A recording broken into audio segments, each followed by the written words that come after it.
She still can't even stand. She's so wobbly. Sean Wei Li is furious. She's upset. But 100%. Oh, welcome in everyone to a post-Thanksgiving episode 71 here at Axe Kick Picks. Today is November 24th, Black Friday, 2023. I am your host, D-Rock, and joining me from the golf capital of the world, Joey D. Joe, how was your Thanksgiving and how you doing, kid? Doing good. Ate too much, coming out of a food coma, but not only do we have what's in store for you this show, but I just wanted to let you know we got ACA 166 taking place this weekend, Brave CF 76, and even Fight Club Rush 18. So a lot of other fight promotions in store for today. And hell yeah, a lot to get into as well. Can you bet on those promotions or no? You know, even if they're not available, I bet you there's some offshore books. So Yeah. if you're really looking, you'll find something. If you really want to be a degenerate like us, I'm sure there are some offshore accounts. But, Joe, good luck there. We got a stack card. We'll recap Bellator, the last card on Bellator. We'll recap the UFC fight night between Brandon Allen and Paul Craig. PFL World Championships going down tonight in Washington, D.C. We have Katie Taylor versus Chantel Cameron.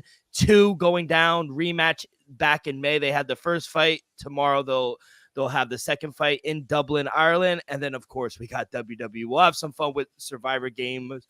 And then some MMA news towards the end. And, of course, we'll get you out of here with 10 seconds left with Joe. But, Joe, I think the perfect way to start, we won't start in UFC. We'll start with Bellator 301. And let me just say this right off the bat, way better than Bellator 300. I thought every fight, especially on the main card, was amazing. Headline by your new welterweight champion, Jason Jackson, gives Yaroslav Amosov his first ever loss, knocks him out in the 3rd round. I mean, what a performance by Jason Jackson. I mean, the striking was just flat out amazing. Yaroslav wasn't able to get a takedown the whole fight. 1, how impressed were you from the striking from Jason Jackson? And 2, were you kind of surprised Amosov wasn't able to get a takedown? You know, to look at Alva during that fight, he looked a little stuck in the mud. I didn't know if there was something going on with him or if it was that he just was outclassed by Jason Jackson, because Jason Jackson looked like a world beater out there to me. Yeah. I think you in that, you know, if you came out in any opponent in that fight, he probably would have done really well. Jason Jackson, like I really mean it by him saying the world beater. He that night, he probably could have beat anybody on the planet. I really do think so. He really came for that fight. And it showed, man. I was scared, man. He started putting a beating on him in that 3rd round. They had to finish that fight because you're getting no response out of Amosov. He really, I don't know if it was the game of Jason Jackson, if it was the hurt that Jason Jackson was putting on him, or if we did just see more of a shell of Amosov, because that was one of the worst performances I've seen from him. But I guess if you can't, you know, utilize your game, which is the wrestling, and you get shut down, it kind of throws your whole game off entirely. And that's what happened. Jason Jackson had to answer for everything Amosov threw his way. He kind of looked one-dimensional. Jason Jackson looked huge in there. I will say he looked like a fucking brick shed. His striking was just unbelievable. And to be honest, I don't know if it was just JC Jackson, but I think a lot of the welterweights probably would have had Amosov's number that night last week. So it was very unfortunate he wasn't able to get one takedown. Got to give credit to the AT&T in that gym down in Florida. They breed fucking winners down there. And Jason Jackson, man, what are your thoughts, you know, moving forward? I know it's not against the UFC, but against welterweights, like you got the champ Leon Edwards, Kamaru Usman, he trains down there, Colby Covington, Gilbert Burns, like he actually trains with Shavkat Rakhmonov. You think he can hang with some of these welterweights in the world? Yeah, absolutely can. I mean, look at who he's lost to, Jason Jackson. He's really only lost to the who's who of the division. You know, granted, he's been in Bellator, but I mean, you know, back in 2017, he even fought for the Contender Series. He lost with the ankle injury. So without that kind of freak incident, the dude doesn't really lose a lot of fights. Jason Jackson got one of the best nicknames in mixed martial arts, TAFK, the ass kicking machine, TAKM, the ass kicking machine. But seriously, I think he could stand with the best of them. And I think he's got some wrestling as well. Mm-hmm. You know, I'll be honest, you know, Jamaica's got a world champion looking strong now, because I think Leon Edwards also represents as well, coming also out of England. But man, dude, studs. Yeah, and I think you can't take anything away from Jason Jackson defending all of those Not at all. takedowns as well. So, yeah, give credit to him. I thought he put on a masterclass in the main event. He gets the knockout in the third round. So, credit Jason Jackson. Co-main event. Patchy Mix, man. Was I wrong? Absolutely. But Patchy Mix is the best 135er in the world. He submits via rear naked choke Sergio Pettis in round 2 for the Bantamweight Championship for Bellator. I mean, this guy, once he gets your back, say bye-bye because it's over. Even a guy like Sergio Pettis, who has good judo, has good wrestling ability, and for him to just get your back like that and be over that quick shows the levels of the jiu-jitsu Apache Mix, man. Best 135er in the world. Am I wrong? I agree, man. I know I've been singing his praises for quite some time. Sergio Pettis, he's the real deal. I'll be honest. He's been holding that crown at the bantamweight division for Bellator for a long time now. And honestly, we thought Aljo was the backpack king, man. Patchy Mix looks just as good and comfortable in those positions. And I think he's the type of guy that is dangerous in any weight class that he fights in. If he's going to fight at 135, which he looks huge at, he could certainly fight at 145. So I think there's a lot in store with Patchy Mix in his future. Hypothetical, if they were to put a fight co-promotion, him and the champ Sean O'Malley, you got to favor Patchy Mix. He would open up the favorite, correct? Yeah, I believe so. I think that grappling is an X factor for it. We do like the striking and the range control that Sean O'Malley possesses, but Patchy Mix, man, I think he's got a full arsenal of weapons, and when it gets to the ground, he's going to have that advantage for sure. Yeah, so credit Patchy Mix. I mean, in his relationship with Tatiana Suarez, they're both going to be champs one day. I mean, it's amazing what they have. He's going to be something to see. I can't wait to see what, I guess now we'll get to it in a little, but PFL has in store for all the champions. Sure. Third fight, Rafael Stotts. He defeats Danny Sabatino. Again, unanimous decision, 29-28 times 3. What's up with your boy Danny? Why is he a sore loser? Why can't he just shake my man's hand? Man, they hate each other. It was a fantastic fight. I gotta say, much better than the first one. Yeah, the scrambles were fantastic. The exchanges were great. Honestly, it was a good fight, but it was just unfortunate. We kind of got the same result as the first time around, where Danny had the control in terms of the ground control, but Rafael Stotts dealt more damage, and that's exactly what happened in the first fight. We got the repeat in the second one. I honestly don't think they should run it back, but all signs are pointing towards it, though. Honestly, signs are pointing that they may run it back.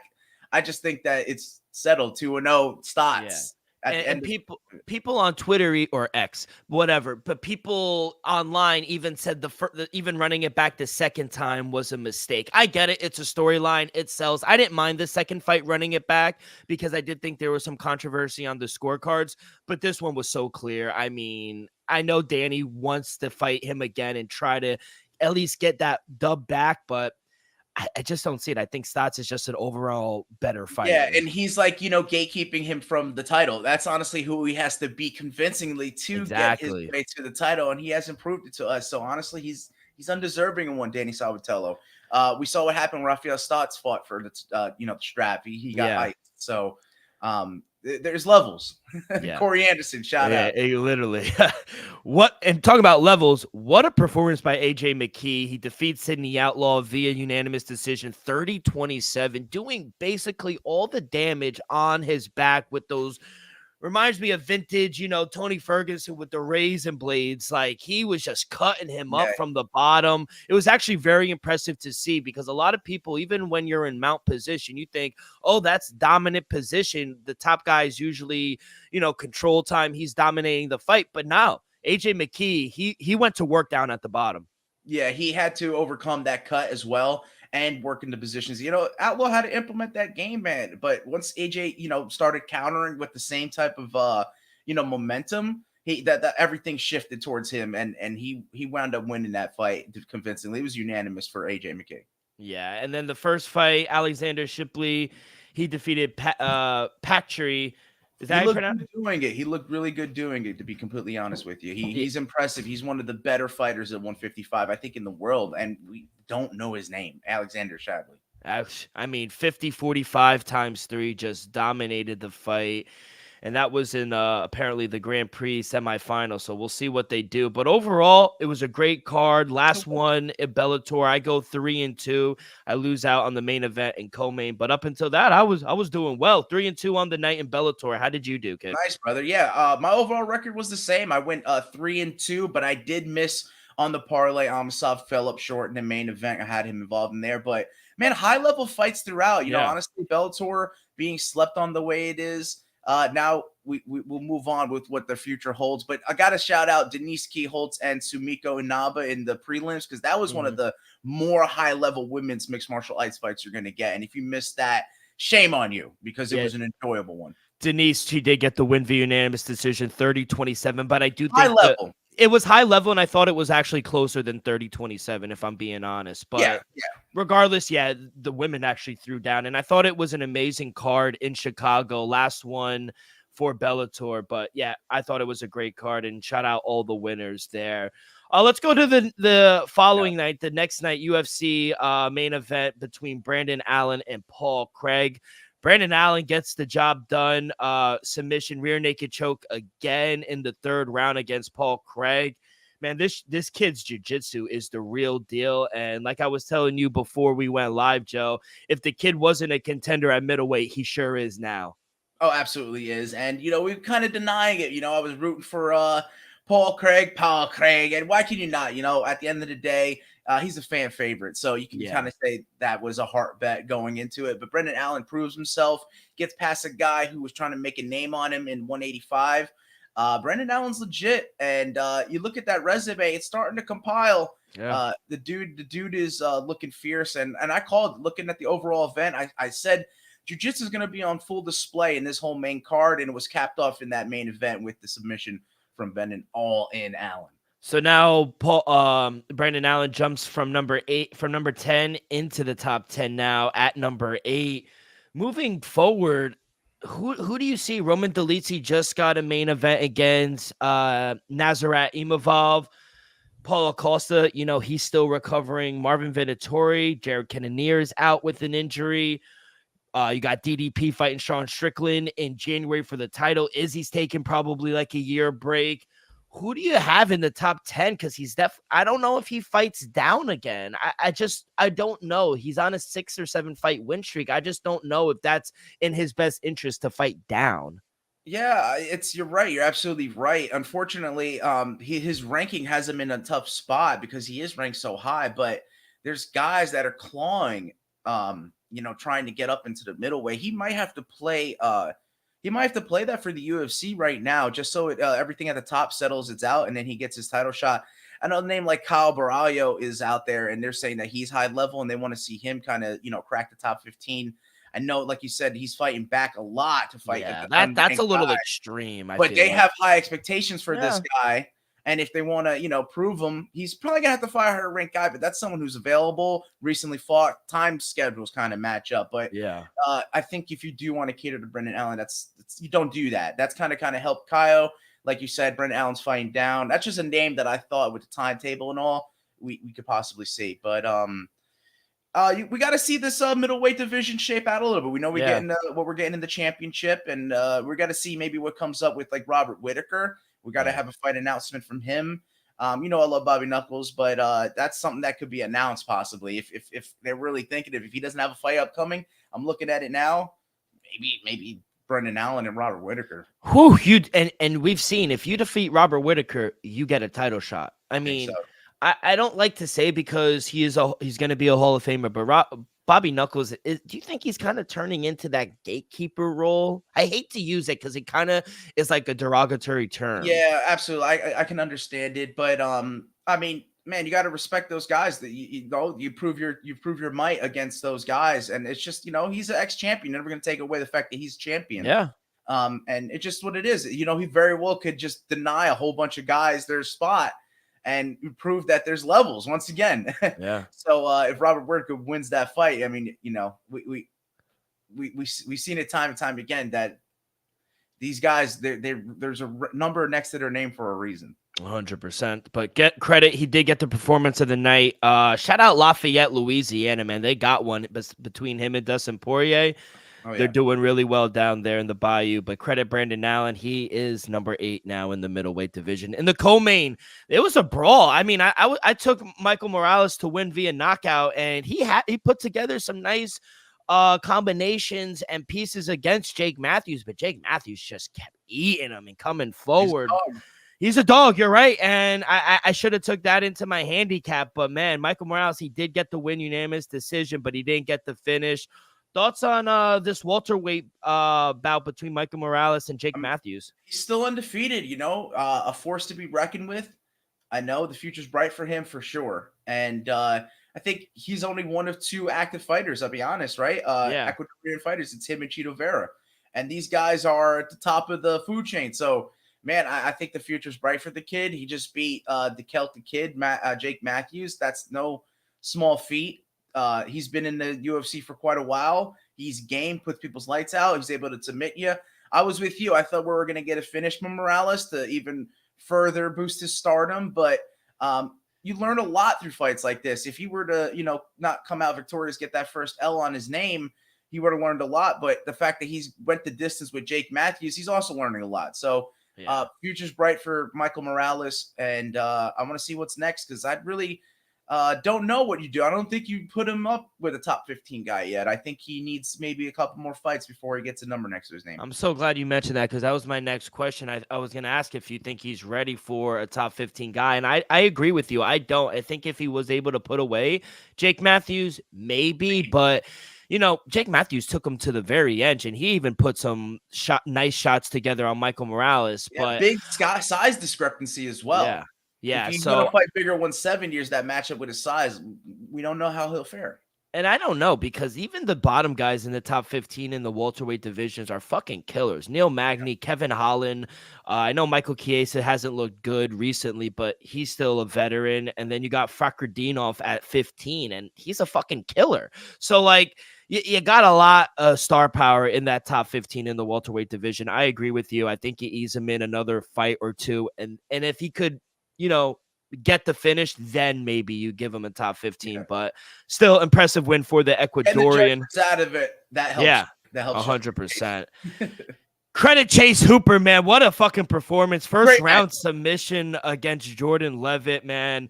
This kid, he's putting together a few wins in a row, and I think we're overlooking this kid, man, because on the feet, and I thought they were going to stand and bang a little more. He even said it in his post-fight interview. They thought he was going to stand and bang, but we're going to see a lot more of Chase Hooper. He said he just had a baby, so he needs some money. We're going to see him a lot in come 2024. I can't wait for it. Lightweight's looking pretty interesting now for Chase Hooper. He looks much better, kid. I love Chase Hooper, honestly. 24 years old. Let's go back. 2020. He's already in the UFC at 20 years old. I mean, the dude goes and finishes Daniel Taymor. Dude, that is crazy. I'm looking at his resume right now.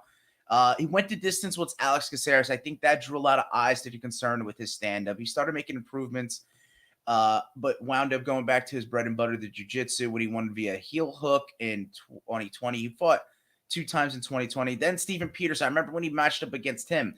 Dude, he learned a lot in that one. He went the distance with a tough Steven Peterson. Hey, had a grappling matchup with Manny Moicano. He lost the decision there.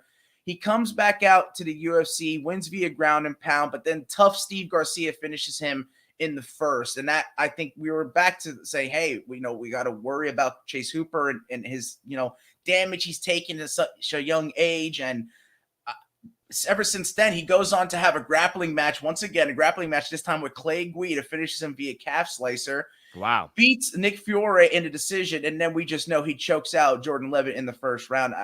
Like you said, look at this win streak he's compiled. Look at the resume he is. If he can keep it on track here, he's going to start getting some wins together. We're seeing improvements on the feet. Chase Hooper, 24 years old. I think their approach is going to get a lot better than some of the young superstars they had in the past. I like Chase Hooper. I think he's got a great personality. He's a good fit for the UFC. Keep him going. Yeah, 100%. And I think his striking has actually developed a little more as well because, back in, I guess, maybe a year or two ago when we were like, hey, maybe we don't know about Chase Hooper, I think he's really developed into a striker, and I think he feels more comfortable on the feet as opposed to just going. Yeah, Exactly. In that lightweight division, and there's some I think it's the best division in the UFC. There's the most fighters. I saw that report. It's like 94 active fighters in the lightweights alone for the UFC. It's insane. So you got fucking killers there, but man, credit Chase Hooper, and I'm glad we're gonna see him a little more because we were only able to see him once, twice a year, but he has to get that money, got a kid on the way. So shout out Chase Hooper. Do like Jordan Levitt though. I thought it was still the right read. It was just pure basically on value. And I thought, to be honest, I thought he would stand and bang, but I feel like he felt the power of Chase Hooper and automatically shot. And I didn't think that was the right recipe. Yeah, he has good Muay Thai skills, but Chase Hooper had to answer for everything in that one. Yeah. Honestly, Chase Hooper is showing growth in his game. Showing growth. Young kid, Peyton Talbot. What a performance by him. He lost the first round. It was clear. He was getting ground control, getting choked out by Nick Aguero. Comes out in the second, and then he starts wrestling, and he gets the submission in the third round. Got to give credit. He was the biggest favorite on the card. Peyton Talbot. He's the future, man. I really think that. I like this kid. I really do. I said jiu-jitsu was going to be on display, and man, he showed it with that technical prowess. Like you said, that first round was worrisome, but going through some adversity, he's the man. I like Peyton Talbot. I still undefeated, man. Future's bright. A lot of young kids on display. He just has such a calm demeanor about him. He goes, listen, people said I couldn't wrestle. How's my wrestling now? He's just so calm. He's a martial artist. He's been doing it for his whole life. Love it. So, shout out the young kid, Peyton Talbot. Big win on the big stage. Another performance of the night, my girl, Amanda Ribas, baby. What a knockout. Yeah. I know I had her via decision, but, man, that head kick was absolutely beautiful. Shout out Amanda Ribas, man. Performance of the night. What are your thoughts on her knockout? I loved it. that was my, principal bet. I went with Liana P. I think she was, I thought she was going to be overlooked in this one, but I had seen a different side of Amanda Ribas I hadn't seen before, and she's just a little inconsistent for my liking, but I really feel like she's shown glimpses of how spectacular she can be, both not only standing but on the ground. She has some pretty special finishes there. So if she could just get it together and keep it consistent and just try to get back into her game, man, anything's possible for Amanda Ribas. Great personality. We love Amanda Ribas, honestly. We'd love to see more of the spectacular performances from her. Amanda Ribas now moves into the top 10 at number 9 in that strawweight division, obviously champed by Zhang Weili, who I'm very interested to see where she's going to fight and who she defends her belt. Spinning it forward for Amanda Ribas, what about Mackenzie Dern? I mean, they fought before. Did they not? I think it was a decision fight. I don't know if people do want to see that. I don't know if the UFC wants to see that again. I know where Mackenzie Dern's coming off of. It could make sense to some, but I just think, honestly, once again, I'm going back to Mackenzie Dern stepping away for a little bit. Let's give her a break. Amanda Ribas, just a bunch of other matchups we can make for her. Maybe a little standing match between Lupi Godinez. Whew, I like that fight. And I know it's fighting down, and I know fighters don't like to do that, but sometimes you have to. And if the UFC is coming to you and being like, hey, we have this fight for you, we're gonna put you on the main card, sometimes you gotta bite the bullet for the brass. Yeah, you'll take that main event or like you said, a main card slot. But overall, I thought the card was pretty interesting. You had some, like I said, she had performance of the night. Obviously, Brendan Allen, Joe Anderson, Brita, she got performance of the night as well. That was a nasty choke, man. A lot of chokes, a lot of CLD, Christian Leroy Duncan. Good. What a Christian Leroy Duncan is the beast. He had a little dirty boxing in a little shout out DC. But Eileen Perez, controversial win. Not controversial in terms of the win itself, but just everything surrounding it. But there you go. Well, she got assaulted before the fight. But just the whole package. Yeah, she got assaulted. She's gonna press charges on the girl, Jocelyn Edwards, which she should. And now Jocelyn's trying to call the fight for Perez, and Perez has no business fighting her. I think Perez did the smart thing, calling out Norma Dumont and actually getting a fight with her. Better name, what they want. Yeah, give the people what they want, and she doesn't deserve it at that point. So shout out Argentina. They have one. She's on a 2-fight win streak now, Perez. So got to give credit to her, and shout out her OnlyFans. She made $30,000 off from Thursday to Sunday after the fight when the UFC, granted she's still on her first deal, but she only made $25,000 in her fight. So she made more in her OnlyFans doing that little twerking dance than she did actually fighting. But, was it 2 12-5s, a 12-5 at 12-5 because of the win, or was it a 25,000 and 25,000 win and show? No, I think it was 2 12-5s. There you go. But yeah, regardless, I think she's on a 2-fight win streak. I think if she fights one more time, they're probably going to extend her. She has one more fight on her contract, so we'll see, man. And she took all the time on the microphone. She twerked. She did what she had to do. And to be honest, I like how the UFC allows their fighters to have that, because we saw in the WWE, and we'll talk about it in a little, they said, hey, if you have an OnlyFans page, we are not allowing that. You have to either take it down, remove it, or you cannot be with the figure it out. Yeah, exactly. So credit Dana White and Hunter Campbell and all them allowing the fighters to do that and make an extra living. So I do give them credit for that. But awful night in the UFC. Couldn't get anything right. Actually impressive. 0-4 on the night. Couldn't get anything. We have those. Yeah, we have those. Overall 3-6 on the week. Bad week, but we're gonna turn it around, kid. How did your week go? Very interesting. With my record with the Bellator and Vegas, I wound up going 500 for the weekend, but 2-3 for Vegas 82. But my parlay hit. So the two wins we had straight up were a part of the parlay, which was Payne Talbot and Michael Morales. And yeah, that gave you some plus money odds. So, we made up for it. We wound up being 500. I call it a successful weekend.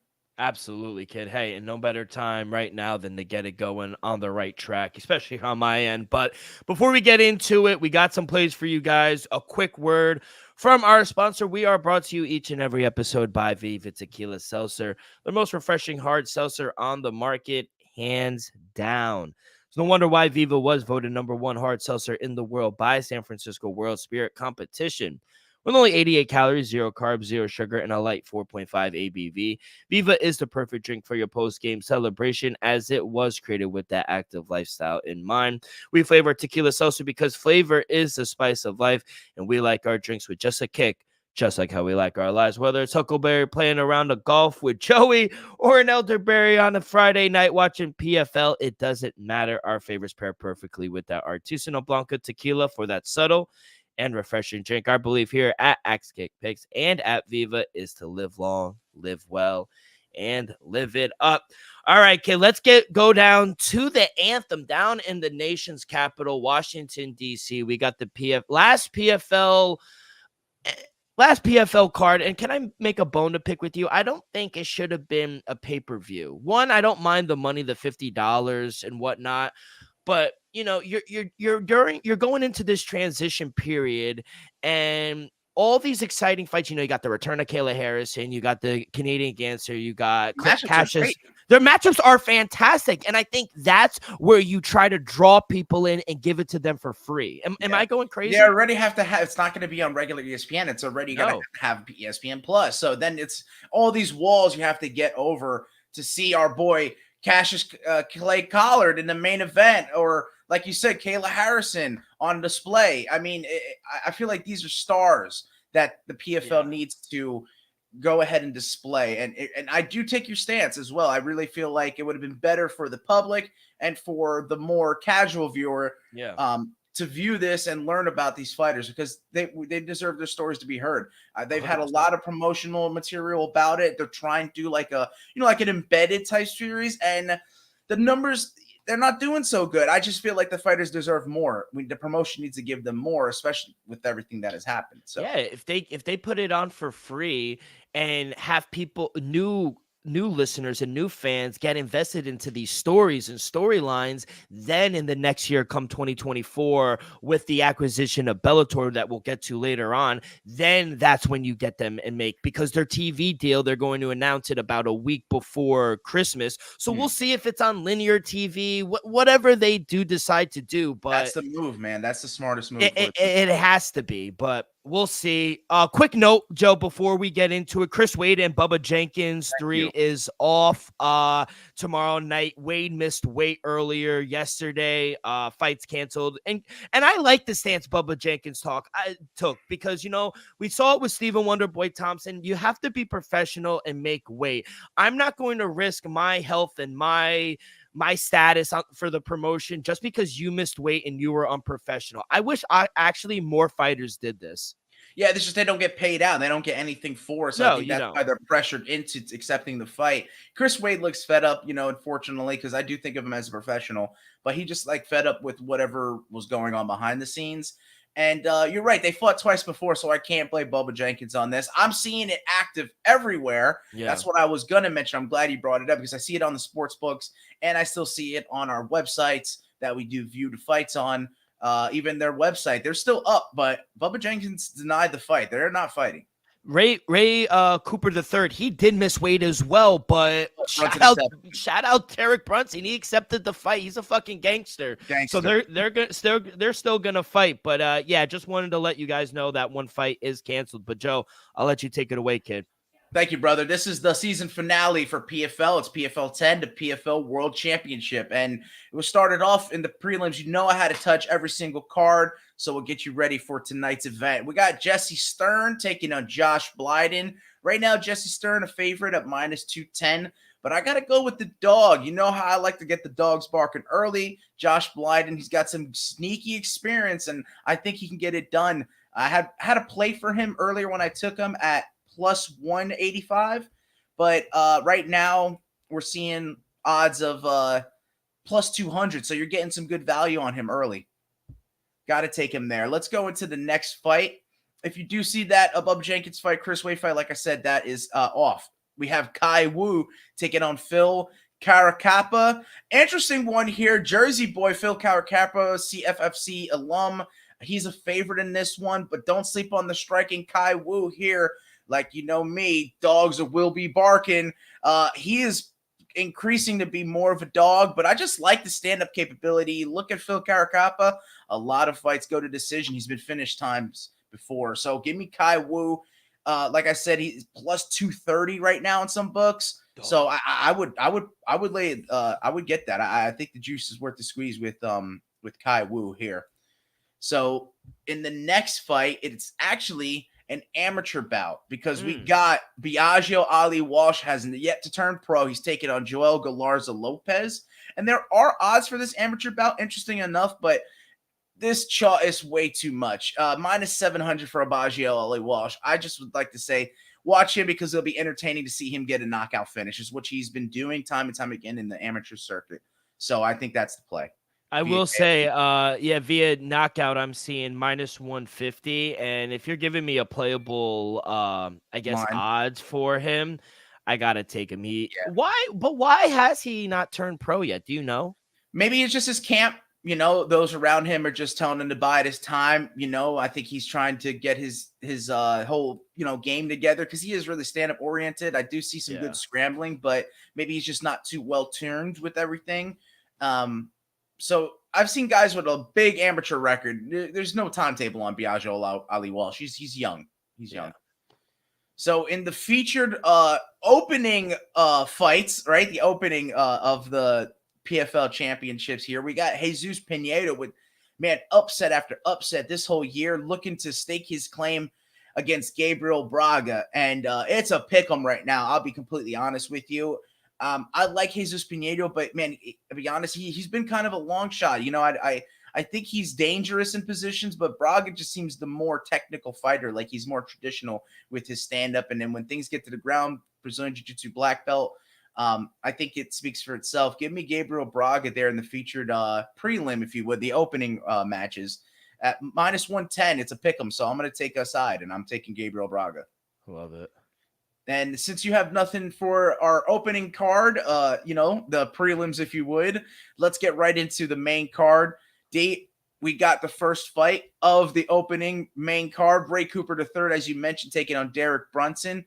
Derek Brunson, I saw him as a dog before, and now money's coming in on him because it's looking to be a pick 'em. I think maybe the news of the weight miss and all, but if you saw the face-off itself, Derek Brunson's coming in a lot bigger. He looks like a bigger guy in the weight class, and he didn't miss weight, but Ray Cooper did. So, just worry about him getting on the inside and maybe trying to chin Derek Brunson. But I got to take the dog. I did take him earlier in the week. The UFC vet, I think he can utilize some wrestling in here, and I think he could stand up with Ray Cooper if he needs to. He's a bigger guy. So Derek Brunson's my play at plus 175 when I got him.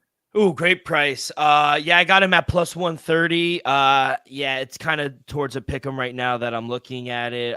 Ray Cooper's still the short favorite, minus 105. You could still get plus money out there for Derek Brunson, but I just think I can't take Ray Cooper. He did not look good weigh-ins. He missed weight. They told him to stop cutting. He looked drained. Derek Brunson's going to be the bigger fighter. He's a gangster for accepting this fight, and I do think he's going to utilize the wrestling as well. And he talked about leaving the UFC because none of the fights in the division really, excited him. He said this fight excites him. He said he had a great training camp. So we'll see. He said watch his cardio because his cardio is going to be flat out amazing. We saw towards the end of the UFC, he kind of got gassed out after the second round. So I think the cardio is going to be a factor in this fight as well. So yeah, give me the dog here. Blonde Brunson, he doesn't lose, kid. Give me Derek Brunson. I think the later it goes, it favors him more as well. He's going to kind of grind out Ray Cooper because, like you did say, he didn't look all too good. I wonder if Ray Cooper is out of shape right now. So that's the only fear I have. I just don't think he's honestly taking Derek Brunson seriously, which is an issue, I think. You don't want to do that against Derek Brunson. Yeah, absolutely. I think he's dangerous. He absolutely is. Ray Cooper's dangerous himself, but you can't take another fighter for granted, not take him seriously. You have to take everyone seriously. 100%. So let's go into the next fight. And your girl, Kayla Harrison's on display. Huge favorite, minus 650 when I last saw her. Taking on her last-minute replacement, UFC X, Aspen at plus 550. I think the odds speak for themselves, but D, take it away. Who you got in this fight? I mean, I wish we still got Julia Budd, to be honest. Our girl, the true American Kayla Harrison 4.0 now. I mean, this is just, she's on record for saying Budd would have destroyed Ladd, and I agree. I just don't think this is a good fight at all. I don't know why she pulled out of the fight. There's speculations. I've read articles. It's about the money. She's not injured. So I got to give credit to Ladd, actually, for taking this short notice fight against a fucking Hall of Famer in Kayla Harrison. But let's be honest, it's going to be a bad night for her. Harrison is one of the best female fighters on the planet. And yeah, she's light years ahead of Ladd in every aspect of the game. I think coming off that loss, a year to recruit, she's in the right mental space right now. I think she's going to land a left cross and just take her down. I think she's going to ground and pound her. I don't think the fight lasts long at all. I'm going to take Harrison. I think she gets to finish whichever way she wants.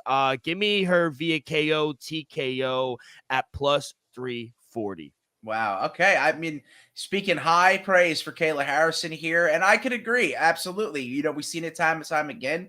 Kayla Harrison has proved herself. I think now we have only seen her lose once against a tough Larissa Pacheco, who's arguably one of the best, if not the best, 145er in the women's weight class in the world. I think she can hold her own. I think any of these women right now at the top echelon can kind of hold their own at 145. 100%. So it's very close competitive. But Aspen Ladd, I think she's tough. Honestly, I just get worried for Kayla Harrison if she maybe wants to stay standing and doesn't want to implement her game and take this to the ground. I think Aspen Ladd could kind of stand up with her. To be completely honest, we've seen her show some, good stand-up in her last couple outings, and she's on a win streak right now. Aspen Ladd is, but the times that we've seen her look bad, she's lost by decision, and she kind of looked like she lost in those exchanges. So I think that if Kayla Harrison gets this to the ground, it's her fight. I was thinking with you an early finish, but I do think Aspen Ladd has improved, and I think she's tough enough to survive. Especially if she could keep it standing and take Kayla Harrison out of her game. I think we might be worried. We might have a split decision here, D. I know I hate to say that, but it might be a split decision either way. I think that's a sneaky play to pick a side. I would pick Kayla Harrison and take her via decision in this one. I know you're going to get some plus money on that because that's the least expected outcome. But I think a decision is also expected in terms of either side. So maybe pick the fight to go to distance, which I think you'd get some good odds as well. But I'm going to side with Kayla Harrison, just like you. And let's go into the next fight. I wanted to just get that out. We got Impa Kasanganay taking on Josh Silveira, and gym owner Josh Silveira is a dog here. I mean, he's been looking great in the upcomings to this fight. Impa Kasanganay, minus 175 favorite.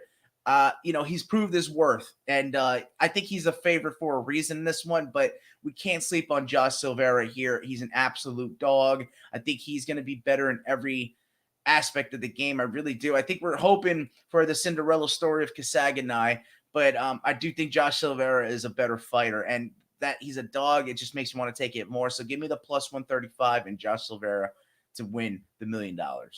I even see plus 155s out there, so shop around. But yeah, I think there's value on him as well. Absolutely. And if you don't have anything on this one, we'll go right into the next one, which a lot of people have eyes on. They're interested to see if Magomed Karimov can keep it up against Sada Boucy. But I got to go with the dog here. I got to go with Sada Boucy at plus 150, taking on the minus 140 Magomed Karimov. I think, we've seen the highlights. We've seen the spinning wheel knockouts, the flying knees. I think he's going to have to stay explosive in this one to kind of find a way to victory here. Because Magomed Karimov, if he gets his game, he finds a way to grab him and take him down. You've seen it the last time they fought. That's what happened. But, man, Sada Boucy, if he can play his game, keep his distance control, leg kicks, head kicks, and just all variant of his kick arsenal, I'd see him winning on the judges' scorecards. But anything's possible in 170 with these guys because they're not only fast, but they're technical. So I'd say this is a little closer than what the odds are saying, but give me the dog, Sada Boucy at plus 150. D, what you got? Yeah, Sada Boucy, he started off the season with 2 nice finishes. He was going along well. Then I watched the Carlos Lee fight, and he took him to a split decision where, Carlos Lee controlled big chunks of the fight with his wrestling. He held him up against the cage, or the smart cage, I guess, for PFL. And it just looked like Sada Boucy is just like a front runner who's great against bad competition. That's how I kind of view Sada Boucy. And Magomed, first of all, our number one rule, you can't fade a guy with 2 Magomeds in his name. That's one. He is getting up there in age, but his cardio has looked pretty good, I thought. He has the wrestling advantage, and I think that should be the difference maker. Last time, like you said, we saw Sai. He did lose to Magomed Karimov as well. So I'll take Magomed to win a close fight here. I took him on the money line, minus 165. It is getting up there. I see almost $2 now. I think the wrestling and the takedowns are going to be the biggest difference maker here. If you want to get nice plus money, I'll take him to win via Magomed Karimov to win via points at plus 165. Nice, brother. Nice play, man. I appreciate you for that one. And let's go into the feature. What would be the featured bout of the main card? Winner's going to win $1 million again, and it's Larissa Pachenko, kind of defending her strap as a minus 600 favorite against Marina Moknikina at plus 500. And people could say if she can implement her wrestling, she's live at plus 500. I don't see it. Larissa Pachenko is absolutely vicious in there. I'm worried about a first round finish. But anything's possible in terms of maybe getting her out of there. But I see Larissa Pachenko dominating. I'm seeing a first round finish via KO TKO. That's the way you're going to get value out of this play because she is a minus 600 favorite. Maybe putting her with the parlay with ex-rival Kayla Harrison to get the odds better for you. Kayla Harrison, Marissa Pachenko, money line, just in case you don't know where these fights will wind up. But you also could be ballsy and want to take Dylan's Kayla Harrison prop and then Alyssa Pachenko prop, and you're going to get even better odds. But I feel like those 2 girls are going to be guaranteed to win this weekend. I know Chicks Parlay. I love it, kid. Yeah, Larissa Pachenko, she steamrolled the competition this season. You have to go really back to 2019 to find the last time she lost, which was to Kayla Harrison, who was in her prime at that point. Pachenko got her revenge like we know last year in the championship. She beat Harrison by decision. Her first fight of the season, her energy and cardio looked a little bit off, but she still was managed to win against Julia Budd. In her next 2 fights, she got back to what she was doing. She overwhelmed her with finishes against Amber Leibrook and Olenia Kolesnik in less than a minute combined. Yeah. So the girl that she's fighting, Marina, she's 7 years older than Larissa. She has 5 fights in a row, but they're against weak competition. And she even struggled against Everline Martins in June, which kind of was like a red flag for me. Marina, she has a couple first round finishes this season, but like I said, they were against bad opponents. She won't have the gas tank to go up against Larissa Pachenko. I just don't think she has the weapons in her bag to hold down Larissa Pachenko in this fight. I agree with you. I think Larissa Pachenko finishes her. I'll take her via KO TKO at -329. It's completely opposite. -139. I apologize. And completely contrasting observations in my eyes to see, the Kayla Harrison fight with Aspen Ladd is where I get worried Kayla Harrison getting kind of caught early and then thrown off her game, and that's how she can lose the fight. And with Larissa Pachenko, with her is kind of gassing herself out, that she throws the kitchen sink at Marina and she winds up not finishing her, and it just hurts her for the rest of the fight. So it's completely different, contrasting analysis on those fights and how they can lose. But let's go into the co-main event. Renan Ferreira Problema +200 takes on Denis Goltsov a -225. And look back at it, I think Goltsov is like defending his strap here. He won last year's tournament, so he's coming in as a favorite. He's coming in defending his strap, and for some reason, you're getting reversed opinions as you would on Verdict. Verdict seeing Renan Ferreira as a favorite and Denis Goltsov as the underdog. But I think Vegas got this right. Goltsov looks like a world beater. I think he could compete with any heavyweight. I think Renan Ferreira can as well, but you've seen in his resume there's some losses in there, and Goltsov really doesn't have all too many holes in his game. I think this is his fight to lose. In the co-main event slot, I'm taking the favorite, Denis Goltsov, at -225. Yeah, both guys could strike here, but I believe Ferreira, he probably has the power. He has the better power at this point, but I think this fight comes down to the takedowns, ground game of Goltsov. If he gets Ferreira... Excuse me. Wow. Thank you. Sorry, allergies. If he gets Ferreira down, I think he's going to eliminate the danger and the power strikes of Ferreira. And I think that's going to open the pathway to Goltsov, eat away the clock, look for submissions, maybe even some ground and pound as well. But, Goltsov, he's been in I was looking at his Tapology, almost 40 fights. Like, he's smart, he's a veteran, and I think he's going to take the path of least resistance to win the championship and the money. So I do think Goltsov doesn't screw around in this fight, and I'm not going to either. I think if Ferreira does win, it's going to be by KO, but if Goltsov can absolutely finish Ferreira on the ground or with some ground and pound, I'll take Goltsov to win via KO TKO at +150. I like another play here for either guy, heavyweights, boom or bust.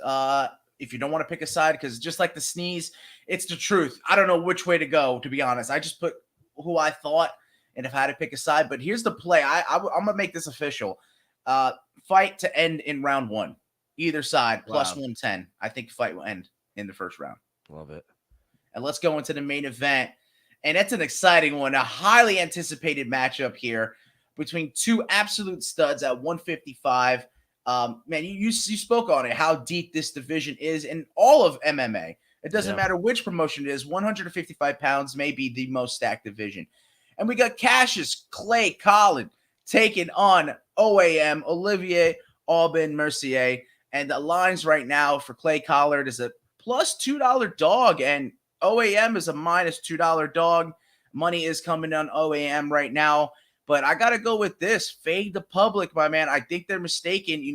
They do see the recent activity of OAM. They see him, win last year's, I'm pretty sure, belt. So he's coming in as defending. And, he's won on the judges' scorecard a bunch of time. He's kind of outclassed his opponents. But I feel like if he gets caught up in the striking exchange, man, you better be worried if you get caught up in there with ex-pro boxer Clay Collard, man. I think he's where he shines, on his feet. Boxing exchanges. He knows how to keep distance well. He can sprawl with the best of them. He can utilize some of his wrestling. I mean, Clay Collard is so live. The odds, it's awesome that we're getting it here. I'm going to give you my play. I'm taking Clay Collard straight up. Give me that $2 dog. I think the line's a little wrong here. I think it should be a little closer just because based on discrepancies of styles, you got a guy who's going to want to wrestle, and he's capable of standing on the feet with OAM. But I really think Clay Collard, he's going to want to deny the takedowns, deny the scrambles, and just start piecing you up on the feet. So give me the dog. Cassius Clay Collard. We got it in the main event here. I love it, kid. Olivier Ambermassier. I tried to do it in a little French accent for him, but kid, I just something is telling me that Clay Collard will be able to pull up this upset. OAM, he's definitely going to try and wrestle, control the time and the distance. And I don't think it's smart for him to get into an all-out boxing match with Collard, because we know Collard could box, he could fight, and I think the stand-up actually favors him. And he's coming off of his best fight, in my opinion, where he beat up Shane Burgos in a war.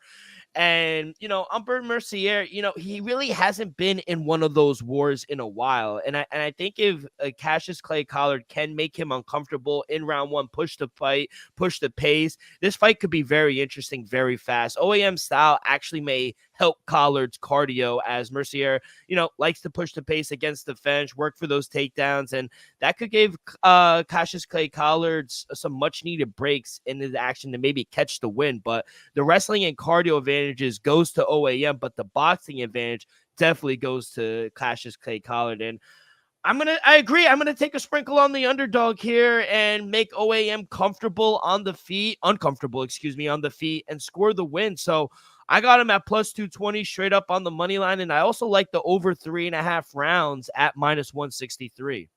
Yeah, I like that. I like that a lot. I do think as the fight goes on, it does favor Clay Collard.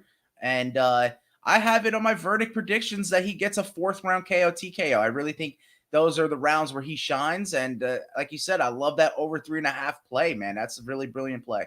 Let's fucking go, kid. And that'll do it for PFL 10, the PFL Championship of 2023.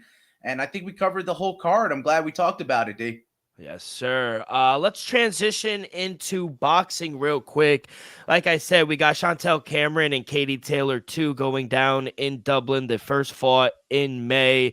Chantel Cameron, she defeated her. I love Katie Taylor. She's going to be a Hall of Famer, but man, she got outclassed by Chantel Cameron. Now 2 tough losses in a row. She did lose to Chantel Cameron.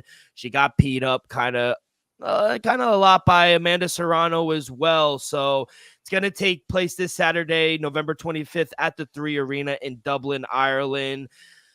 I'll let you lead this off, kid. What do you like? We love Katie Taylor on this program. She's a sweetheart. She's a great fighter, but she is getting up there in age. Can she get redemption here in her home country? I think she's fighting against a lot, Father Time, she's fighting against an absolute, Father Time is undefeated too. Father Time's undefeated, absolute stalwart in Chantel Cameron, who I hate to say kind of outclassed her in the last outing, and I think what's going to kind of hurt her in this one is that she's going to want to get that back.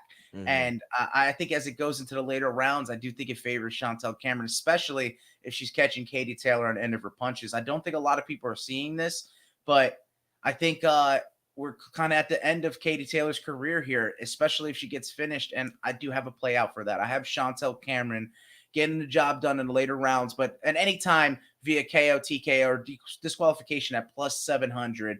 Got a nice dream wager, if you would, for you, because those odds are reaching a bit. I think you're seeing a decision fight when breaking down this fight. But I think if Katie Taylor goes for it, if Cameron's as sharp as she was in the first one, I think she can counter her well and maybe, drop her a couple times, maybe 3 knockdowns in 1 round, winds up winning with the finish. I see it, later rounds, 8-9 possibly.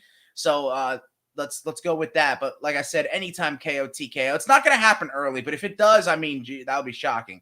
But anytime KO, TKO plus 700, you can't beat those odds. Now, Katie Taylor never knocked down in her career, so very interesting. You're picking 3 times for her to be knocked down, which, I could see now if she does lose any, I guess, inkling if you think she's going to walk away here at home.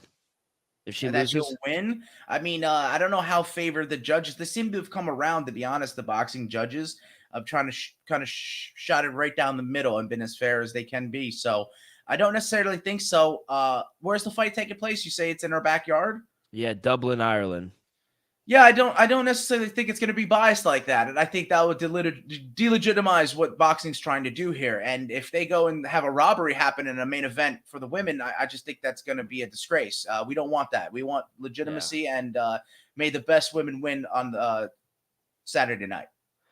Yeah, like I said, rematch where Chantel Cameron outclassed her back in May. And, they're running it back. They had a rematch clause. No rematch clause in this fight, which very strange in my opinion. It's kind of on Katie Taylor's terms, which, neither here or there. But, I just the first fight just wasn't as close as the judges scored it either, and it didn't leave much to imagination how this rematch would look, I think, in my opinion. No scorecard for Katie Taylor. Yeah, and Katie Taylor, she was outgunned and outmatched by Chantel Cameron. Katie Taylor was also lucky to get the nod, like I said, over Amanda Serrano in the fight before Chantel Cameron. So she's showing signs of a rapid decline. Cameron won comfortably thanks to her jab, and she was attacking the body so much in that first fight, which kept Katie Taylor kind of at bay and unable to, really keep busy and outpace the champ. So, with Cameron already beating Taylor straight up in Ireland, where they're fighting again in 6 months, I just don't think it's a stretch to imagine she'll do it again. Taylor was competitive, but there was nothing that she could do to put a dent in Cameron's game. I don't think she's going to outsmart her. I don't think she's going to have too much trouble winning and repeating over here against Katie Taylor. I know it's unfortunate. Everyone loves Katie Taylor. We love Katie Taylor as well. A-side.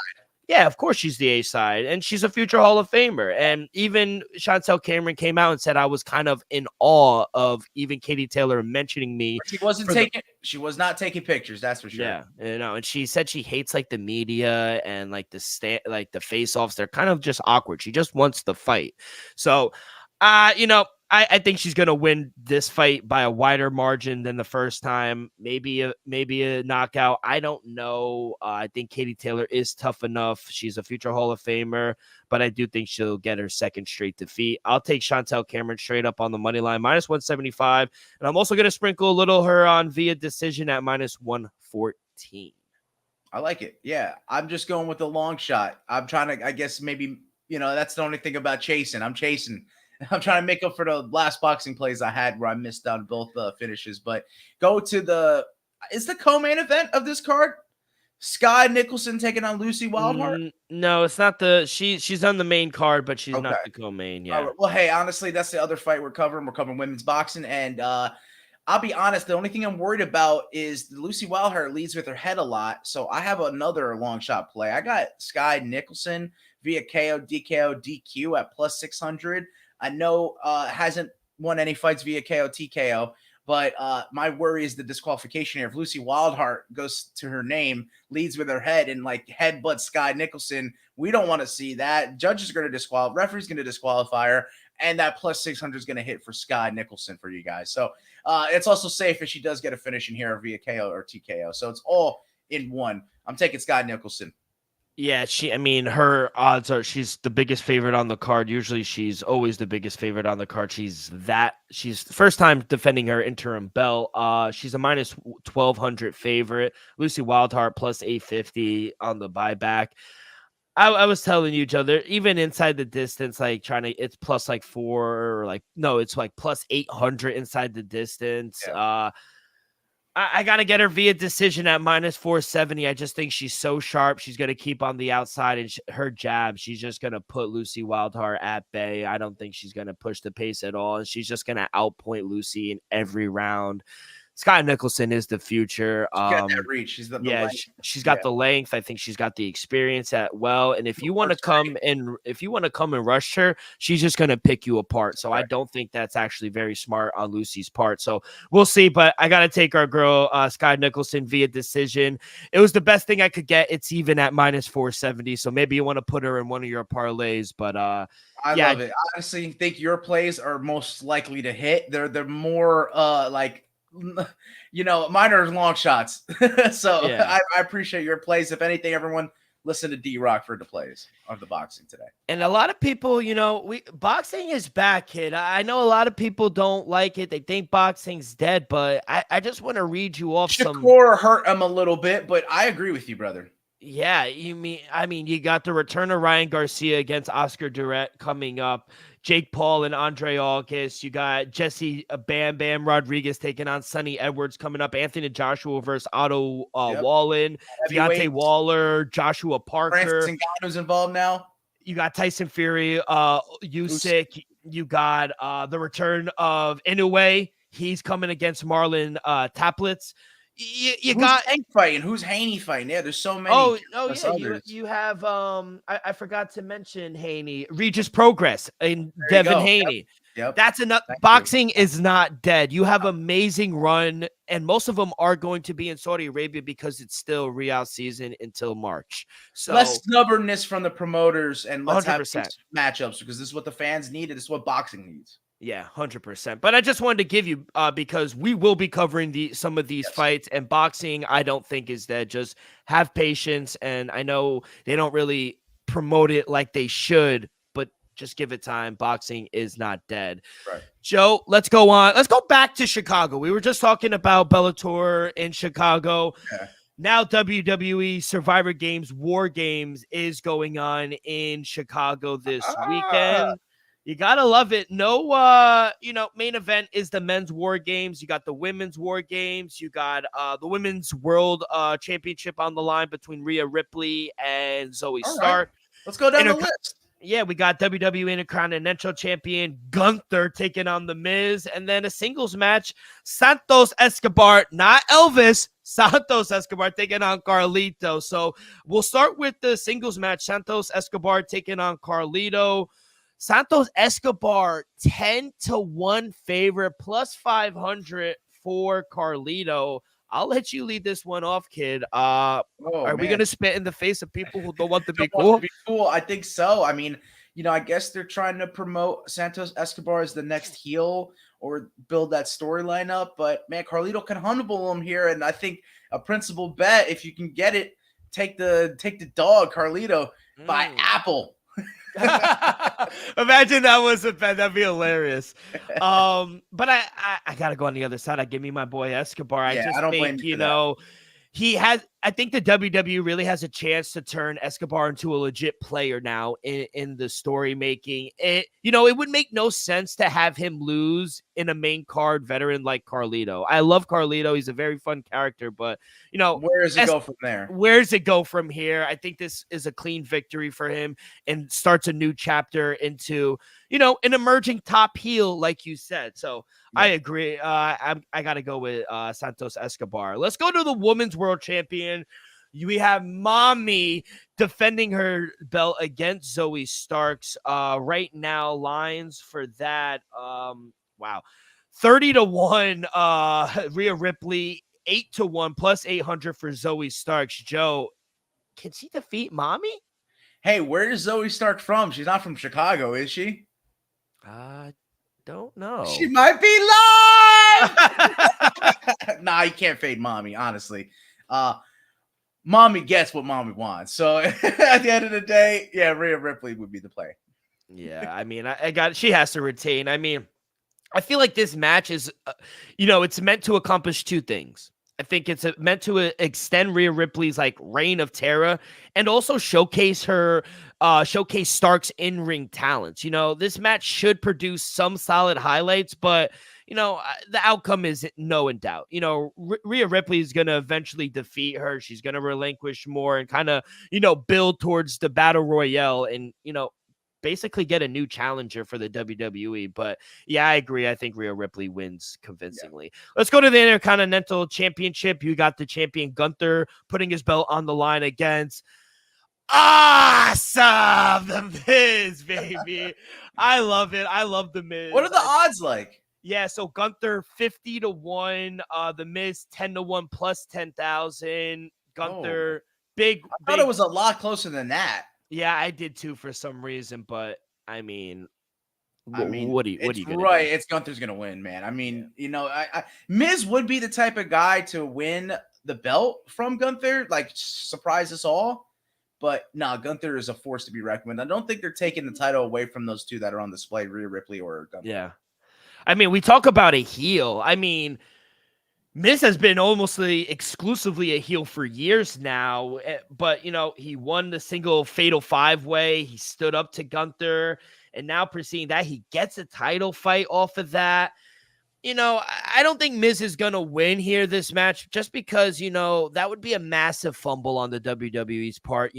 Gunther's record is setting I think it's over 1,000 days now, so it's almost 2.5 years. So I think they're trying to set records with his with setting the record with the Intercontinental Championship. So I do agree. I think Gunther wins clear cut. Let's go to the women's War Games. You got Damage Control, Bayley, Asuka, Io Sky, and Kairi Sane versus Charlotte Flair, Bianca Belair, Becky Lynch, and Show Sites. Definitely butchering that name, but Damage Control -180, Bianca Belair, Charlotte Flair, Becky Lynch +130. So I think these are the closest odds on the night. Yeah, and who came out of nowhere? Becky Lynch, right? Of course. Man, honestly, I think I'm gonna go with Damage Control. I'm gonna go with the heels and the women's War Games. I just think that they're like the women's stable, right? They're the problem there, and then for the women, right? So they keep being the pester there, and if they win this one, I think they'll keep the storyline going. If they lose, what do you kind of do? It's like they accomplished what they came out to do already, and I still think you have more to play with the storyline goes. So I'll take the -180 on the dogs. Yeah, on the heels. Yeah, I agree. I'm going to take Damage Control. Damage Control looking a little overcrowded here, and I kind of get the sense from watching WWE that Bayley's going to eventually get ousted from the group. And if WWE wants anyone to take care of about a storyline, they need to believe in the Damage Control. They're a big deal, I think. Sky, Sane, Asuka, they have a lot of history together, but Bayley can be the wink link in Saturday's fight, but I do think they'll overcome that for at least one more pay-per-view. Yeah, give me the favorite. I'll take Damage Control. All right. And then we got the main event. You got the men's War Games between Cody Rhodes, Sami Zayn, Jey Uso, and Seth Rollins. They're taking on Randy Orton, JD McDonough, Drew McIntyre, Damian Priest, Finn Balor, and Dominic Mysterio. Odds for that one are, you have Judgment Day are the underdogs +300. You got Cody Rhodes, Jey Uso, Sami Zayn, Seth Rollins, and Randy Orton -500. Yeah, I hate to say it, it's very chalky, but Randy Orton, are we sure he's coming back? And he's not coming back as a heel. He'll be coming back as a face. He'll be playing against Drew McIntyre and Judgment Day. I'm pretty sure they asked the boys, like, Cody Rhodes was like, oh, well, I got a friend, and I think it's going to be Randy. It was Randy Orton, yeah. So there you go. I got to go with the faces here. I think with Randy Orton making his return, Cody Rhodes ain't losing. You don't let Sami Zayn lose. No. Jey Uso is now main event. Jey Uso, yeah, the faces are going to win that War Game. I love WWE. I mean, it's ridiculous. There's like so many subplots here with all these different characters, but it's still hard to get past the idea of Randy Orton returning off of his long layoff and not having his hand raised at the end of the match. The only real way I guess I could grasp the WWE is Orton turning on his team and going heel and aligning with Judgment Day.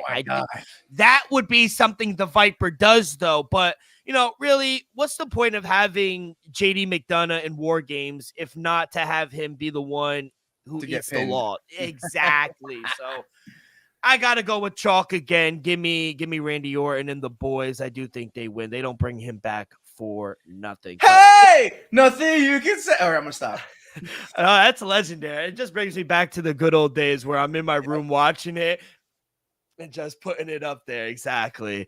But Joe, it's always fun talking WWE with you. I love these events. We'll definitely be I'll be on the side screen. Main screen will be Katie Taylor and Chantel Cameron. Let's get into some news before we get 10 seconds left. We got a main event. I was talking about Roman Dolidze. He will take on Nasrat Imavov, UFC February 3rd at the Apex. Main event, 5 rounds. You like this fight for Roman Dolidze? Yeah, absolutely. I honestly think you need to give him a main event to get his name out there before, deservedly so. And Imavov, he always comes to fight, so I like that one. And I think a lot of people are going to be disappointed, but we need these main events to build these stars, and then we'll have nice pay-per-views. Then we'll have main events that everyone likes. Come on, they deserve it. Yeah.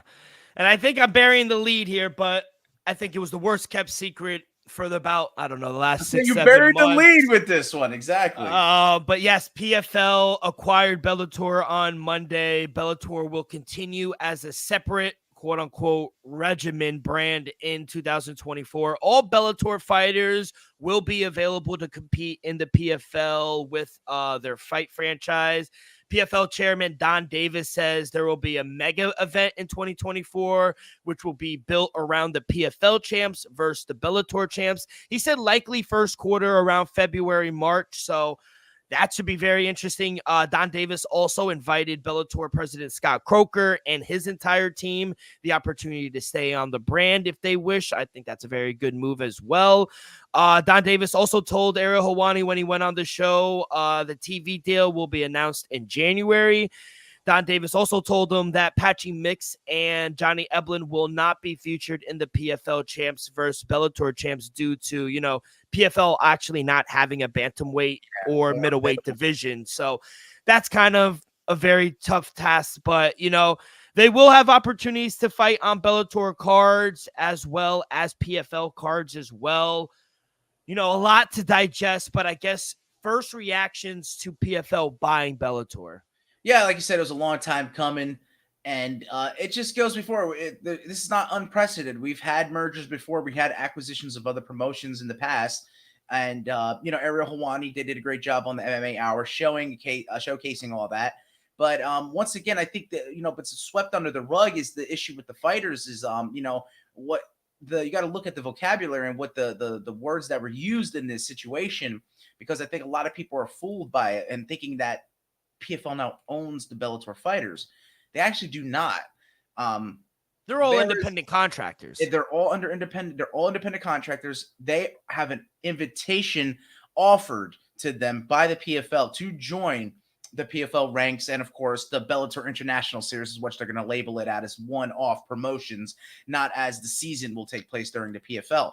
So, like you said, two separate entities, but yeah, they don't. It's just like when the UFC bought Pride. They got the catalog and they got the name. They did not get any of the fighters. The fighters were free to sign wherever they may. And that's exactly what could happen with the likes of Johnny Eblen and Patchy Mix, for prime example. Not having those weight classes are key issues for them, because those fighters in those divisions, what are they going to do? They're going to move up where they're too small? Are they going to have to kill themselves to weight cut a weight class below, which is probably impossible for half of them? Yeah. And what are you going to do with a guy who is possibly the best in the world at 185? It's kind of disrespectful, I'd say, in my opinion. Are you going to open up the whole new division? How's your talent pool going to look? There's a lot of questions left unanswered. I do like the merger. Verdict, shout out once again. I always got to shout out guys at Verdict. They were on top of this, covering not only UFC, not only one, but PFL, never covering Bellator, because I guess they were ahead of the game. Someone knew. But man, honestly, I like it. It's more opportunity for the fighters. You're going to see a lot of Bellator fighters sign with the PFL, sign into the PFL season, not only just do the one-off that is the Bellator International Series. So good for mixed martial arts. Let's see where a lot of these fighters go, because I would be surprised to see some fighters go to the UFC, but I do expect that to happen. I do expect, since they don't own the contracts, the PFL, I expect some fighters to go to the UFC and go to the weight classes that are available. Yeah, managers will take care of that. Killer Harrison, one of them. And, a lot of the like we saw Patchy Mix, he got a big contract right before, they sold the company. And maybe, I guess that was a parting gift to maybe say, hey, Don Davis and the boys at the PFL are going to honor your contract. They will still pay you if you come on over. So we'll see. That might be the incentive. Good call. I don't know, because like you mentioned, in recent history, we've seen mergers where the best fighters don't really come over. No. Now, I just don't know. I think if I was to sign people, man. I think if I'm in charge, or if I'm Don Davis, or I'm in charge of the PFL now, I guess the number one thing I would do, and I think you touched on it, I would create a scouting department all over the world, not just in states, all over the world, Ecuador, Brazil, Russia, everywhere. And I need talent. I need an abundance of talent. Like Sign me up. Exactly. I'll go to Argentina. I'll and go scout anywhere. Fights that they have at the regional promotion. How did Chito Vera work his way up to the UFC? He started in those regional promotions in Peru, in Ecuador, wherever. There's fighters, guys like Bo Nickel. And what is the UFC doing, which are king? They have other promotions, Contender Series, Ultimate Fighter. That's how they're getting road to the UFC, stuff like that. I think that's what's kind of setting the UFC as king as opposed to PFL now. Because like you said, in the lightweight division, there's 90-something athletes in the UFC roster. They can't compete with that. They just can't. They need to definitely work on the PFL Africa with Francis Ngannou and see how they can attack that, because that is an untapped market. It absolutely is. So that could be smart on their part, because as we talked about, one does have Southeast Asia in that general area of the world covered. And the UFC, is a United States-based market, but, they're building PIs all over the planet. So might as well try to catch up to them while the getting's good before they take over. Don Davis, if you're listening, hire me and Joey. I mean, we'll be fucking scouts no matter where. You send us to Argentina, we'll fucking go, kid. I like go up to the Inuit huts in the Arctic tundra. I don't mind. Dad's been there. They'll probably have some crazy fights. Absolutely. Out on the ice. Should be very interesting, but I do think it is a positive for mixed martial artists and for MMA in general. I do think it's unfortunate Showtime was coming to an end in sports in general. They had to get out. They're losing money too. They're losing money, and I think PFL early. Don Davis did say on the MMA Hour they will be losing money early on, but that's gotta all spend part money of to make money. Exactly. So very interesting. I am happy for everyone, and I hope everyone does. Everything pans out. I hope all the fighters, their contracts will be, honored. I hope everyone goes over. I think Scott Croker, I think he would actually help Don Davis in the PFL. So we'll see. Just keep him away from the promoting aspect of it all. Exactly. But I express the same sentiment as you, sir. Yeah. No, you're good. I do think Scott Croker is a very good entrepreneur, if you want to call him that. Yeah, absolutely. He's been there. He's been through all the MMA promotions, if you would. We got another fight. Marcus Rogerio de Lima. He will take on Justin Tafa at UFC 298, February 17th. And note there, UFC 298, Dana White announced, will take place at the Honda Center in Anaheim, California, headlined by the featherweight showdown between Alexander the Great Volkanovski and Ilia Topuria. Izzy is not on that card. For everyone who saw that post, he is not on that was a great troll job by them, by the way. Thoughts on the Justin Tafa de Lima fight? I think we'll get fireworks, honestly. I think that's not really going the distance. I like the heavyweights to end in the first round. I think it could end inside the distance. Don't necessarily think if it will all happen in the first, though. Yeah. Another thing Dana White announced yesterday, Dan Hooker is out in the main event against Bobby Green at UFC Austin next weekend. Hooker, he re-injured his ham. If you guys want to go check out his Instagram, he shows the picture. Man, that fucking arm looks disgusting right now. He re-injured it. So he's out. And his replacement, Jalen Turner, coincidentally enough, he injured his arm against Jalen Turner. Jalen Turner will step in, take on Bobby Green December 2nd. It's going to be the co-main event, and it's only 3 rounds now. You like this replacement on short notice for Bobby Green and the Tarantula? Yeah, I just think it's disappointing we're not getting it for 5, but I think it makes sense. I do for main events. I do think you got to keep them 5. I really do. So it's gonna be. I think it's gonna be kind of disappointing in a sense, especially if it's competitive and we get to a judge's scorecards in 3 rounds. We're gonna be asking for a 4th round even. So, a tough step up in competition for Bobby Green, but it's not that he hasn't seen it before. Dude's a vet. He's been there. And Jalen Turner, he's got to get back on track. This is a good fight for him to do so, but it's going to be a tough one. I agree with the odds, though. I do think Bobby Green is an underdog because Jalen Turner has 100%. A lot to offer. Yeah, Jalen Turner, regardless on short notice or not, I do think he should be the favorite. I agree there. Our boy A10, Jim Miller, baby. He got a fight. against Gabriel Benitez, UFC Vegas 84, back at the Apex January 13th. You like this for our boy? Yeah, absolutely. And I think he could turn it around and make it for UFC 300. Really? Benitez is no joke, but he does find himself in precarious situations. And if Jim Tem is as crafty as a vet as I know him to be, he can get that fight victorious unscathed. Give me Jim Miller, A10. I'm leaning all the way. Yeah, 300 is probably around April. So got a couple months. And if he gets out of there unscathed in the first round, no bumps, bruises, or injuries, hell yeah, we got to turn him around. I'd be worried about Jim Miller taking another fight before UFC. Wow. And then last but certainly not least, February 10th main event. Joe Pyfer, baby. He gets his first main event against Jack Hermanson. I love it. February 10th, 5 rounds at the Apex. I fucking love this fight for both fighters. Yeah, I mean, you can't get away from the fickleness of people not wanting to see it, but Joe Pyfer is a star. He already deserves a main event. And if he gets past Jack Hermanson, he's in a title picture, baby. Oh, I think it when he does, because I do think he will beat Jack Hermanson. I think he's a fight or two away. People don't want to admit it, but Joe Pyfer is legit. There. He's Absolutely. legit. And I agree. I think he's worth a main event. He's how did they say? Inspirational. Yes, inspirational, and he's also box office as well. But Joe, that's all the news that I have. 10 seconds left. We're going to Newcastle Upon Time, huh? Cage Warriors? Oh, yeah, absolutely. Yeah, 164. And just real quick, BKFC 55. I missed it. Jared Warren got doctor stoppage for Christie, so I missed that play for y'all. First miss in over a month. But we'll get back on track for Cage Warriors 164. And I'm just touching the championship fights. In the main event, the middleweight championships, Mick Stanton taking on Dario Belandi. I got the dog, the Italian stallion, Belandi at plus 130. And then for the Cage Warriors fighting championship vacant bantamweight title, Liam Gittins takes on Reese McEwen. Scotland, standout. We're making up for Paul Craig last week. I'm getting Reese McEwen, the grappler, at plus 100 for my plays in 10 seconds left. Let's get it back here. All roads lead to BKFC 56, baby. Can't wait for that.